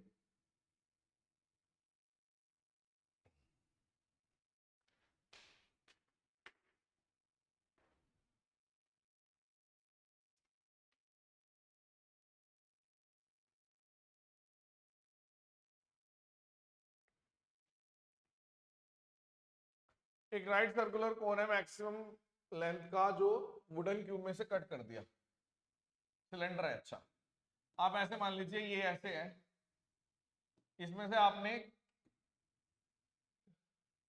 क्यूब में से एक सिलेंडर कट कर दिया, ये मैक्सिमम साइज का, ठीक है। तो कितने रिमेनिंग मटेरियल कितने परसेंट है। जब भी इस टाइप से पूछे तो आप वॉल्यूम का रेशो लो। मान लो ये ए है, ठीक है, वॉल्यूम ऑफ क्यूब और वॉल्यूम ऑफ सिलेंडर की बात कर रहे हैं। Volume of cube A cube है और वॉल्यूम ऑफ सिलेंडर कितना है, आप ऐसे मान लो ये ए है, ठीक है ना। तो सिलेंडर हाइट, ये जो सिलेंडर बना इसकी हाइट तो ए हो गई, और ये कितना हो गया, ये रेडियस कितनी हो गई a/2, तो pi R square A square by 4 into H, तो ए क्यूब से ए क्यूब कट गया। यानी कि वॉल्यूम ऑफ क्यूब अगर 4 है तो ये पाई है 4 22/7, 2 14/11, ये रेशो आ गया। क्वेश्चन खत्म है। कैसे, बहुत ही सिंपल है। कैसे, आप बोलोगे जो रिमेनिंग मटेरियल है 14 है, 11 प्लस 3 रिमेनिंग हो गया, तो जो रिमेनिंग मटेरियल है वो ओरिजिनल क्यूब का, यानी 3 14 का कितना प्रतिशत है, 1/14 7.14, तो 3 इंटू 7.14 21.57। खत्म। ओके, किसी को डाउट। जब भी इस टाइप का क्वेश्चन है, वॉल्यूम निकालना है, दोनों का रेशियो, खत्म हो जाएगा क्वेश्चन।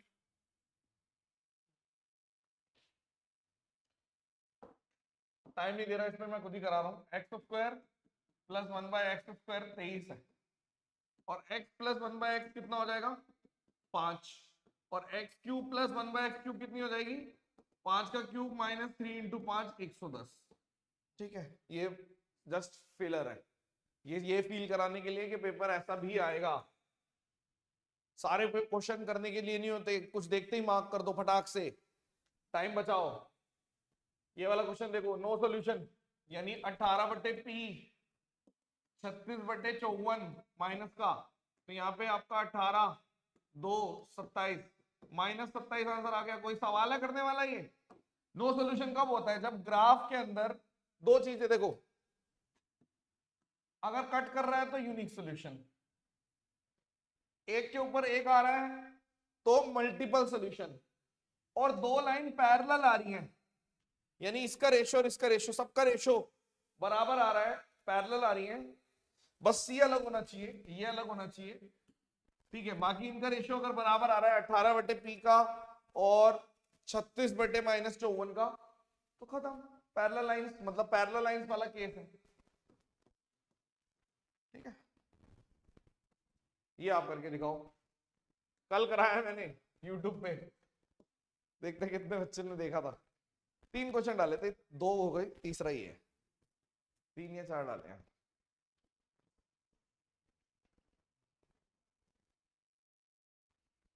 दोस्तों फोन आ रहा है, चेक करें, पूछ रहा होगा, सोच रहा होगा संडे आज छुट्टी है।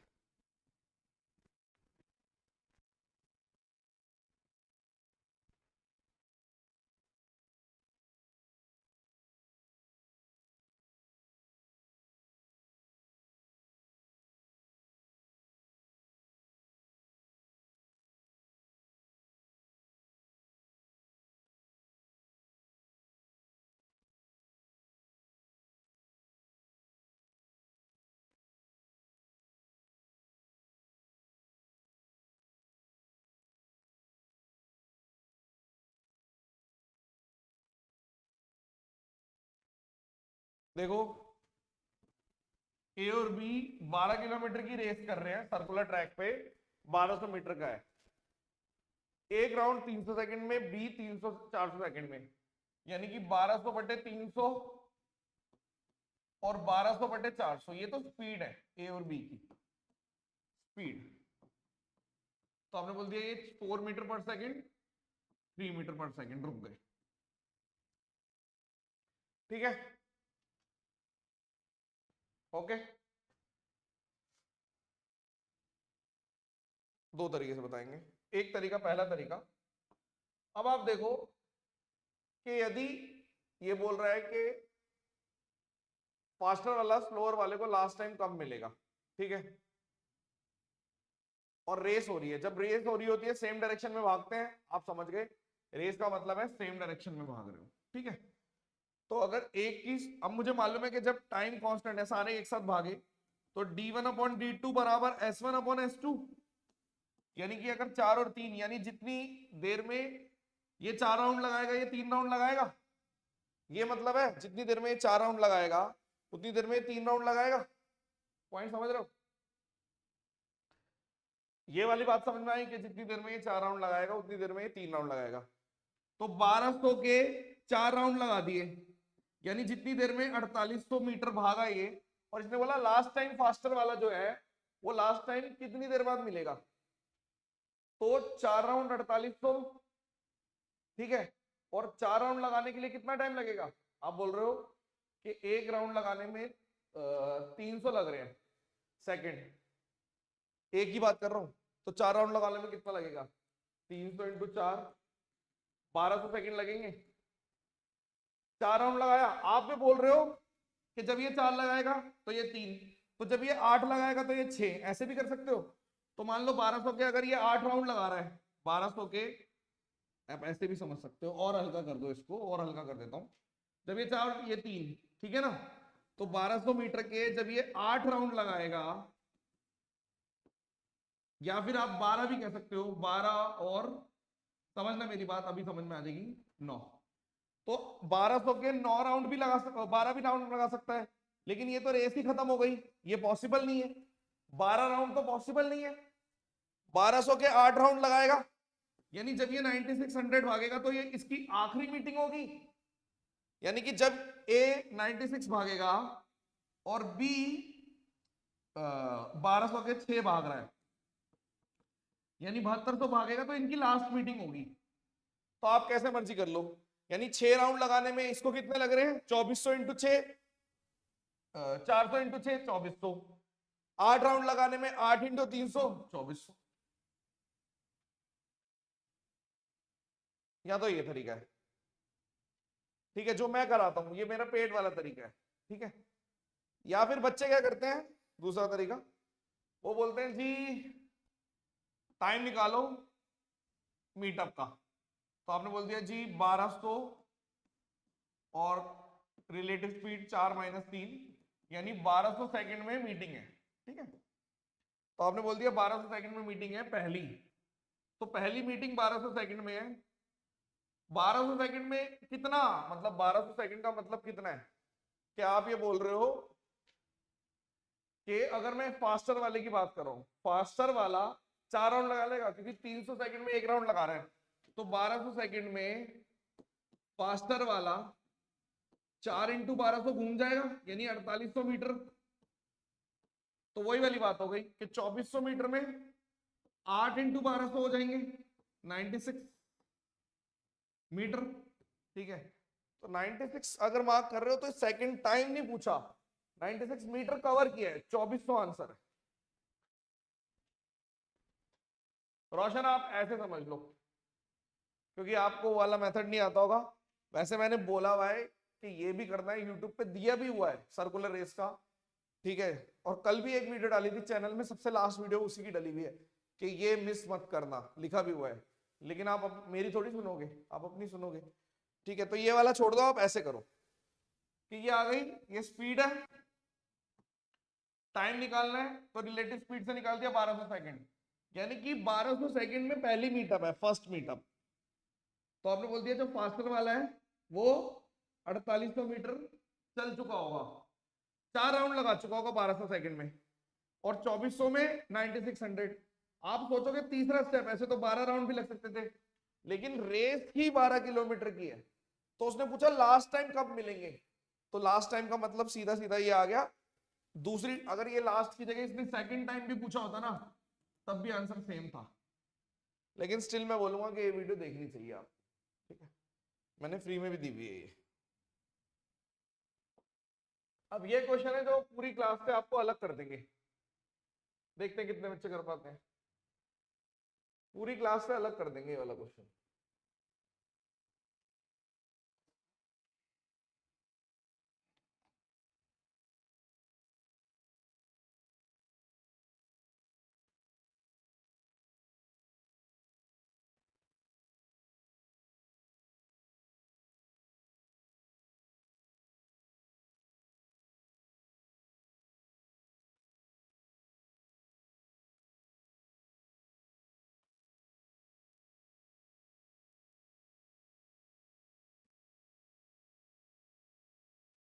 बहुत ही प्यारा क्वेश्चन है, मतलब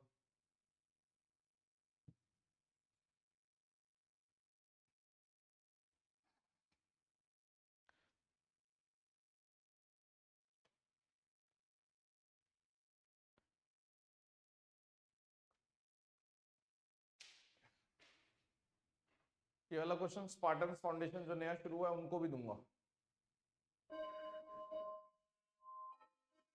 देखो सवाल क्या है, सवाल समझते हैं फिर सॉल्व करेंगे। सवाल है रेशियो ऑफ एक्सपेंडिचर और सेविंग दे रखा है, और उसका जो एक्सपेंडिचर है ना वो इस रेशियो में खर्च हुआ, मतलब एक्सपेंडिचर फूड क्लोथ एजुकेशन पे इस रेशियो में खर्च हुआ, और उसने डिपॉजिट किए सेविंग बैंक में और पोस्ट ऑफिस में इस रेशियो में, 12 और 13 के रेशियो में। अगर एक्सपेंडिचर फूड और क्लोथ और एजुकेशन का इंक्रीज हो गया इतने परसेंट से, तो बताओ what percentage should he increase his income so that the saving amount will be decrease by 5%।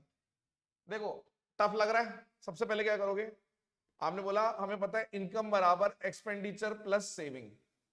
अब एक्सपेंडिचर ना किस रेशियो में हो रहा है, आपने बोल दिया 3, एक्सपेंडिचर की बात कर रहा हूं ये वाला, इसको अलग से सॉल्व करते हैं।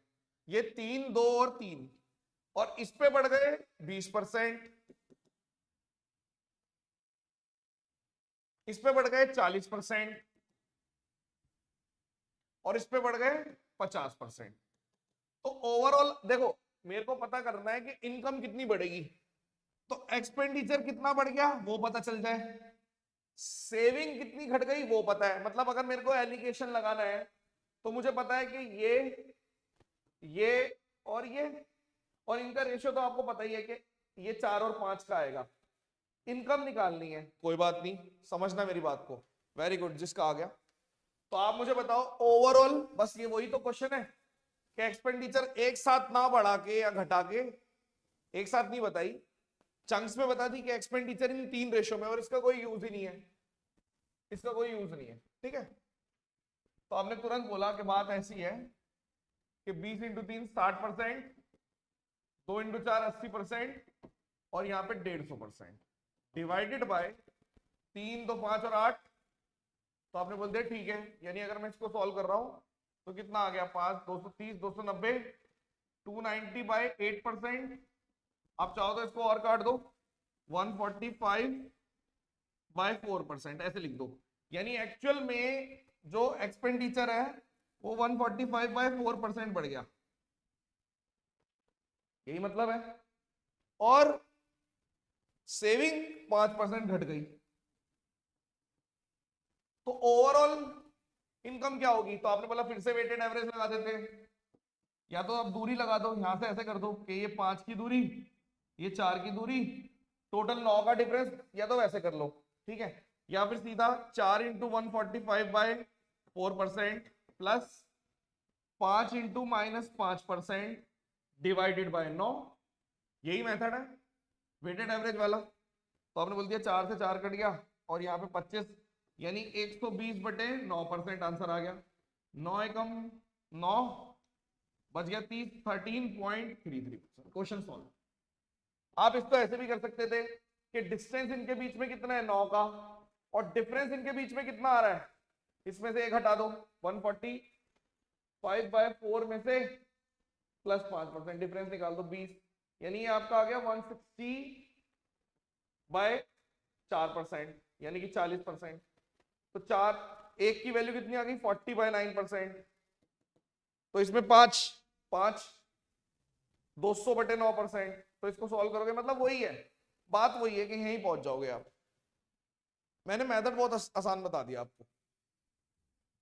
देखो हम पहले क्या पढ़ के आए हैं, हमें पता है कि ये नहीं, हमें पता है इनकम बराबर एक्सपेंडिचर प्लस सेविंग, इसका रेशियो 4 और 5 का है। आपने बोला ठीक है, आपको पता है कि अगर ये 4 से बढ़ाना है, ये 4 है ये 5 है, तो यहाँ पे कुछ परसेंटेज बढ़ेगी घटेगी, यहाँ पे कुछ और यहाँ पे, वेटेड एवरेज वाली बात हो जाती है। ठीक है, तो आपने बोल दिया देखो सिंपल सी बात है, सेविंग 5 से घट रही है, ये आंसर है।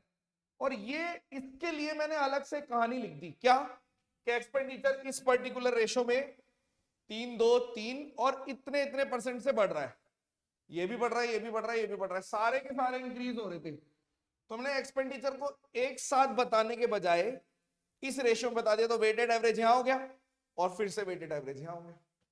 ठीक है, तो मैं इसको अगर आप चाहो तो मैं इसको एमपीजी से भी थोड़ा साफ साफ कर सकता हूं, मेथड 2 करके एमपीजी से साफ साफ कर देता हूं। रुको, अगर कोई बच्चा रो ना जाए तो मैं इसको मेथड 2 करके एमपीजी से भी साफ साफ कर देता हूं कि देखो ऐसा होता है, यहाँ पे 4 है, यहाँ पे 5 है, ये है 145/4%, ये है -5%, तो यहाँ पे 5 और यहाँ पे 4, ये आना चाहिए। डिस्टेंस कितना है, 9 यूनिट का। डिफरेंस कितना है इनके बीच का, 165/4%, यही आ रहा है। 4 पंजे मतलब मैंने इसको निकाल दिया 145/4 प्लस 5, यानी 4 पंजे 165/4%, ये आ गया।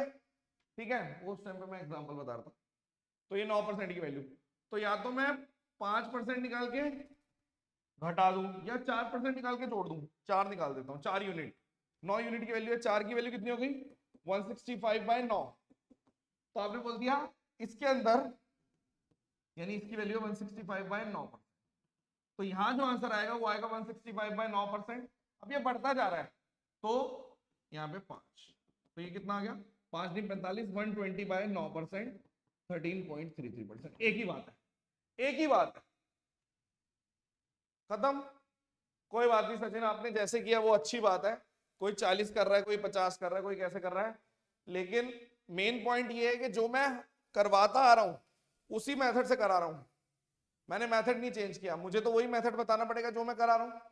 आप लेट करके कर रहे हो, ये कर रहे हो, वो कर रहे हो, कल को थोड़ा सा और कंफ्यूजिंग हो गया तो आपका लेट वाली चीज खत्म हो जाएगी। वो आप जैसे मर्जी करिए, परफॉर्म करके आइए, मुझे कोई मतलब नहीं है, मेरे को सिलेक्शन से मतलब है। ठीक है, उतना दिमाग भी तभी चल पाता है जब आप इतना प्रैक्टिस कर लेते हो। इस लाइन को यूज करने की कोई जरूरत नहीं है, डिपॉजिट किया फलान ढिकान, कोई मतलब ही नहीं है। हमें सीधा सा कंसेप्ट पता है कि एक्सपेंडिचर इतने से बढ़ गया, सेविंग इतने से बढ़ गया, तो इनकम भी बढ़ेगा या घटेगा, ये भी बढ़ गया, ये भी बढ़ गया, मैंने सीधा वेटेड एवरेज लगा दी, क्वेश्चन खत्म, दैट्स इट। नेक्स्ट सॉल्व करें इसको बिना टाइम दिए। आप बोलोगे यहां पर आ गया C-S और C+S, क्योंकि S/C पुट कर दिया था, तो यहाँ पे C से C कट गया, यही आंसर आ गया। अब इसको रैशनलाइज कर दो अंदर ही, C-S और C-S, ये ऐसे कर दूं, यही आएगा। तो ऊपर आ गया C-S का होल स्क्वायर और नीचे आ गया C² - S²। तो आप बोल रहे हो ये कितना होता है, ये होता है cos, देखो cos 2a बोलते हैं इसको, यानी कि ये cos 2a है, और इसको कैसे करोगे, a² लिख देता हूं, a² + b² - 2ab, तो cos² थीटा - sin² थीटा होता है, तो वो cos 2a होता है। 2 sin थीटा cos थीटा जो होता है वो sin 2a होता है, क्वेश्चन खत्म। यानी ये तो 1 आ गया, 1 - sin 2a upon cos 2a, answer आ गया, क्वेश्चन खत्म, फिनिश। ये वाला क्या करोगे, a प्लस बी 90 है, ठीक है, लेट कर सकते हो 30-60 करके करोगे या कैसे करोगे। आपने बोला a प्लस बी 90 है, कॉट ए, सब कुछ ए में लिख देता हूं, cot 90 minus A, cos square A, cos square 90 minus ए, ऐसे लिख दो। तो ये कितना हो गया, कॉट 90 माइनस ए का मतलब कितना है, साइन ए, साइन से कॉट, मतलब यहाँ पे आप सॉरी साइन कह रहा हूं, टेन ए, तो आप इसको कैसे लिख दोगे, आप बोल रहे हो इसको अगर मैं लिखना चाहूं तो कॉट स्क्वायर ए, रुक गए, कॉट स्क्वायर ए आ गया, ठीक है, और यहां पर इसको करोगे तो साइन स्क्वायर ए यानी 1 plus cot square A cos X square, खत्म, सीधा cos X square A answer आ गया। नेक्स्ट, ये आप करके दिखाइए।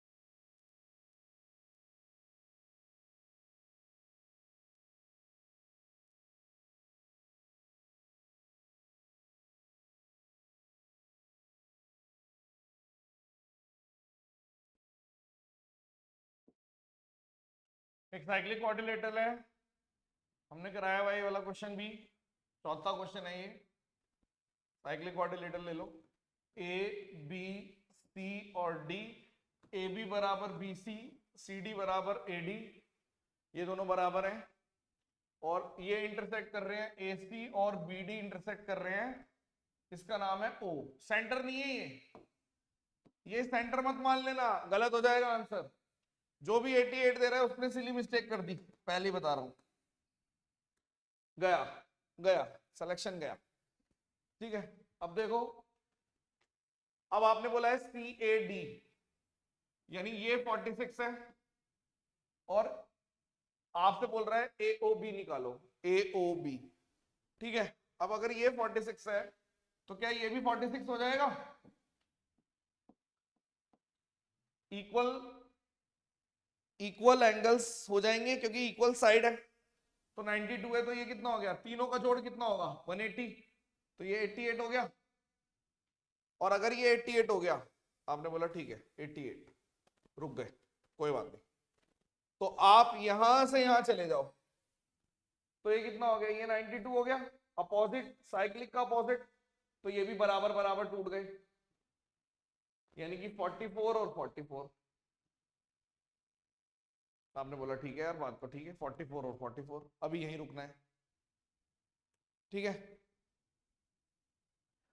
अब मेरे को एक चीज बताओ, अगर मैं ये प्रूफ कर देता हूं कि ये, सुनना मेरी बात, अगर ये 46 है, एडी आर्क पे ये 46 है, तो ये भी 46 होगा या नहीं होगा, तो बचा हुआ भी 46, तो अगर एंगल बाई एक आइसोसेलेस ट्रायंगल में ये लाइन एंगल बाइसेक्टर भी है, तो ये परपेंडिकुलर भी होगी, मीडियन भी होगी, यानी ये 90 हो गया, क्वेश्चन खत्म, बहुत प्यारा क्वेश्चन है, 90 आंसर है, कोई ए बोल रहा, कोई बी बोल रहा, कोई सी बोल रहा, चुल्लू भर पानी में डूबना चाहिए आपको। देखो फिर से बता देते हैं क्या करना है, फिर से देख लो, फिर से बता देते हैं, ठीक है, फिर से देख लो एक बार और, sorry,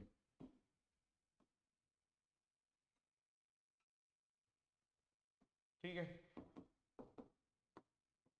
A B C D E, ठीक है, ए डी और पेंटागन बना दिया, सॉरी मैं भी क्या कर रहा हूं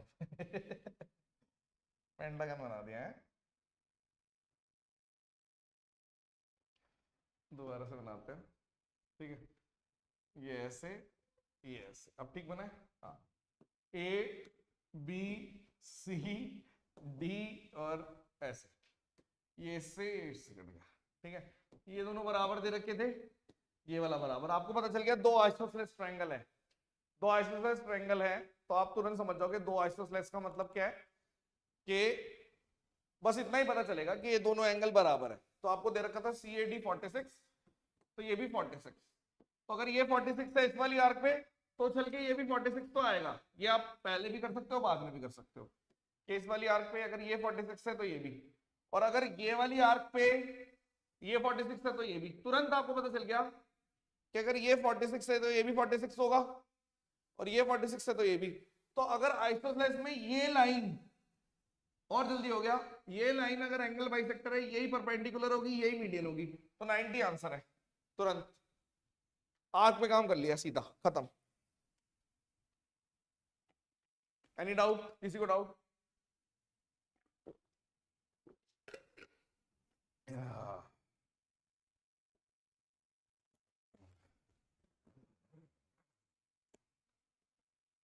डीएफ की याद करें, ये लिखा हुआ है, ठीक है। एबीसी एक इक्विलेटरल ट्रायंगल है, साइड 6, डी पॉइंट दे रखा है, ये 6 है, ठीक है। ये 2 दे रखी है, और आपसे डीएफ निकालने को बोला। डीएफ का है ये। आप मुझे एक बात बताइए, अगर ये तो क्वेश्चन ही खत्म हो गया, कैसे? अगर ये 90 है, ठीक है, ये 60 है, तो ये 30 हो गया, तो 30 के सामने 2 है, तो 60 के सामने कितना हो गया? डीएफ नहीं, अच्छा डीएफ इधर से निकलेगा, ओके सॉरी, डीई नहीं डीएफ निकलेगा। तो ये 2, यहाँ पे 4, ए 4, और ये 2√3। ये बात हो गई। बड़ा बना दो थोड़ा सा, इसको बड़ा बना देते हैं, ए बी और सी, और यहां मान लो ये है डी और ये ई, ठीक है, और ये आपका एफ। ये 60 हो गया, इक्विलेटरल है, ये 90 दे रखा है, ये 30, तो ये 2 है इतना, तो ये 4 है, और ये 2√3 है। रुक गए अब हम, ये भी ठीक है, देखो 90 ये भी दे रखा है, ये भी 90 दे रखा है। एनीवेज डायग्राम में ही दे रखी है चीजें, ठीक है।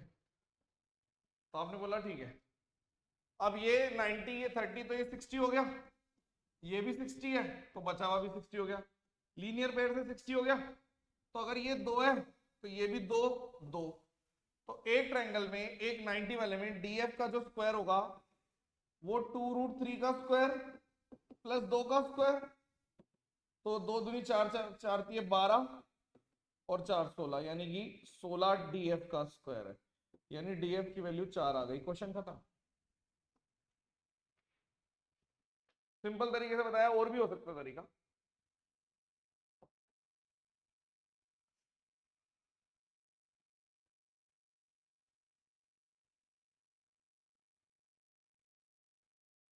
ठीक है,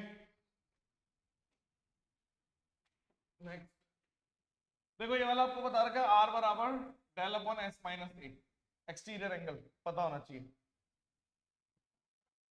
ठीक है। अगर आपसे पूछा है एक्स सर्कल, एक्स सर्कल का ये फॉर्मूला आपको पता होना चाहिए, ठीक है। एस ए क्या होता है? 7। सेमी पैरामीटर कितना है इसका? एस का मतलब है सेमी पैरामीटर, एस मतलब है 8 + 9 + 7/2, ठीक है, 24 12 आ गया, 12, और ए कितना है? 7, यानी कि नीचे तो 5 आ गया, ठीक है। रुक गए हम। अब एरिया कैसे निकलेगा? हीरोन्स फॉर्मूले से एरिया निकालो। एरिया कैसे निकलेगा? S, S minus A, S minus B, S minus C, ऐसे निकलता है।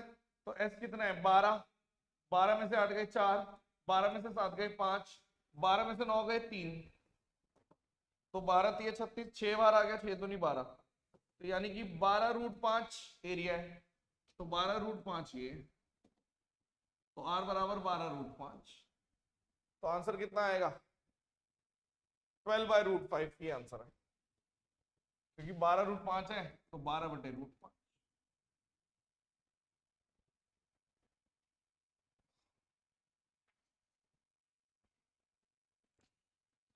देखो एक चीज आपको मैं बता दूं, कोशिश तो ये करना कि बिल्कुल रैंक लाने की, लेकिन इतना जरूर रहता है कि एसएससी का प्रोसेस होने में टाइम लगता है। जैसे मान लो किसी के बहुत अच्छा स्कोर जिसको लग गया कि हाँ ठीक है अब मेरी तो आ गई हाथ में जॉब, वो अच्छी बात है, लेकिन जैसे ही मेंस दोगे थोड़ा सा ब्रेक लेके फिर से तैयारी शुरू कर दो, वरना दिक्कत हो जाएगी मेरे हिसाब से। लाइटली मत लेना, उसका रीजन है, समझ गए क्या रीजन है? क्योंकि ऊंच नीच होती रहती है, कभी एसएससी की तरफ से दिक्कत आ गई, कभी कुछ दिक्कत आ गई।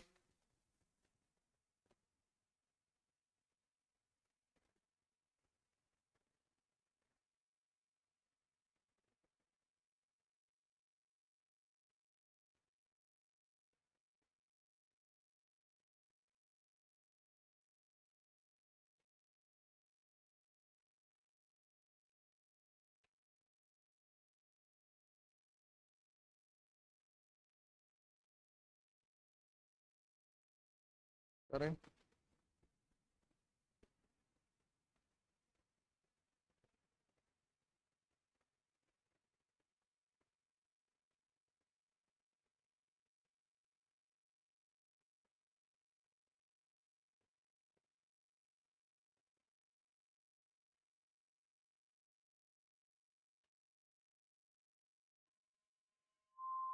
What is the area of triangle enclosed bye graph? देखो तरीका बता रखा है, नहीं बता तो देख लो, सिंपल। एक लाइन दे रखी है, दूसरी लाइन दे रखी है एक्स एक्सिस, अब ये एक्स एक्सिस होती है वाई, तो या तो ऐसे बनेगा ट्रायंगल या ऐसे बनेगा, मतलब कोई भी ट्रायंगल बनेगा ऐसे बनेगा इस पे। तो मुझे पता है कि अगर कोई भी ट्रायंगल चाहे ऐसे बन जाए, किसी भी शेप में बन जाए, ट्रायंगल ऐसा भी बन सकता है, नीचे भी बन सकता है। जल्दी निकालने का तरीका बता रहा हूं आपको, ठीक है? कैसे निकालोगे, आप सीधा बोलोगे, एक तो जो मेरे को दे रखी है इस वाले क्वेश्चन में, इस वाली लाइन पे मेरे को हाइट तो निकलेगी y निकाल के, यानी 2x + 5y बराबर 12, और 2x + 2y बराबर 6, यानी यहां से हाइट निकल गई माइनस माइनस माइनस, यानी 3y बराबर 6, यानी y की वैल्यू 2, ये तो हाइट है। हाइट हो गई एरिया मतलब ट्रायंगल की।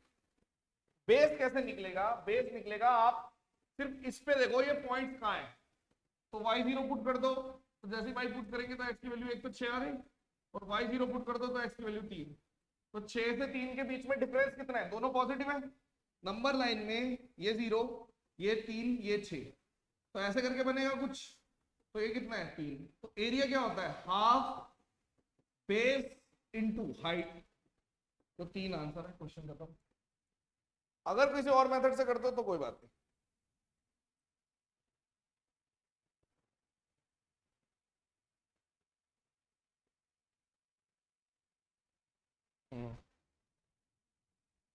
ठीक है,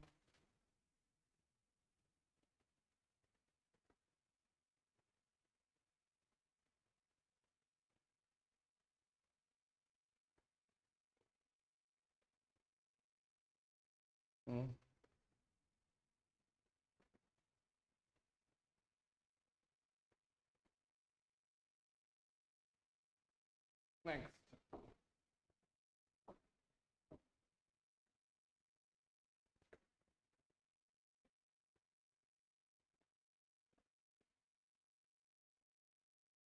इंटरसेप्ट फॉर्म मैंने यूज ही नहीं करी, मैंने सीधा क्या किया, देखो अलग अलग मेथड होते हैं, आप अलग मेथड से कर रहे हो तो भी कोई बात नहीं, मैं सीधा मैंने ये डिकोड कर लिया कि ट्रायंगल या तो ऐसे बन रहा है या ऐसे बन रहा है, ठीक है? तो इस एक्सिस पे बेस निकालने के लिए ये दो पॉइंट निकाल दिए जहां पे y0 होता है, दोनों इक्वेशन में y0 कर दी, तो एक आपका आ गया 3/0 और एक आ गया 6/0, और यहाँ पे जो दो लाइनें कट कर रही है ये मेरा हाइट आ गई, तो यहाँ पे y वाला कोऑर्डिनेट निकाल दिया जो कि मेरा था 2, बस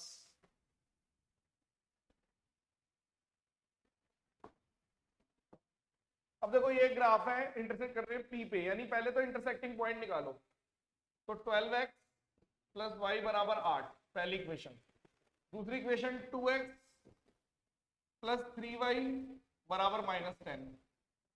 अब यहां पे मैं पी पॉइंट मतलब जहां पे इंटरसेक्ट करेंगे x और y निकालो, और x और y कौन सी इक्वेशन में वैलिड है वो निकालना है। तो आपने बोला इसको मैं इस पूरे को 6x मतलब 6 से मल्टीप्लाई कर सकते हो तो 12x 18y और -60 कर सकते हो। तो ये नेगेटिव ये पॉजिटिव, तो 17y बराबर नेगेटिव का 68, यानी y की वैल्यू -4 आ गई। ठीक है, y की वैल्यू -4। अब पुट करो, जैसे ही -4 पुट करोगे x की वैल्यू 1 आ गई। तो p जो पॉइंट है वो एक्चुअल में 1 और -4 है। किसमें पुट करूं? जो आंसर आए 4, 3 और 7, थर्ड आंसर है, चेक कर लो, बाकी किसी में नहीं आएगा। सी। Any doubt? किसी को डाउट है?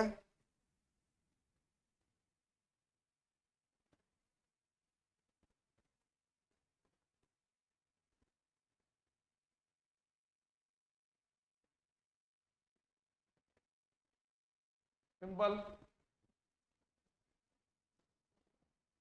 ठीक है, आई होप प्रैक्टिस बैच बढ़िया लगा होगा। फाइनली जो मेहनत करी थी वो कंप्लीट हो गई है, शुरुआत करी थी, और मजे से आप लोग अच्छे से परफॉर्म करके आओगे बिना टेंशन के। ठीक है, और आपका डिसीजन जो भी रहा प्रैक्टिस बैच लेने का वो कितना अच्छा रहा, आपको एक कॉन्फिडेंस मिला होगा, फायदा हुआ होगा, मैं आशा करता हूँ। ठीक है, और सिलेक्शन लो, फिर मिलते हैं। ठीक, धन्यवाद।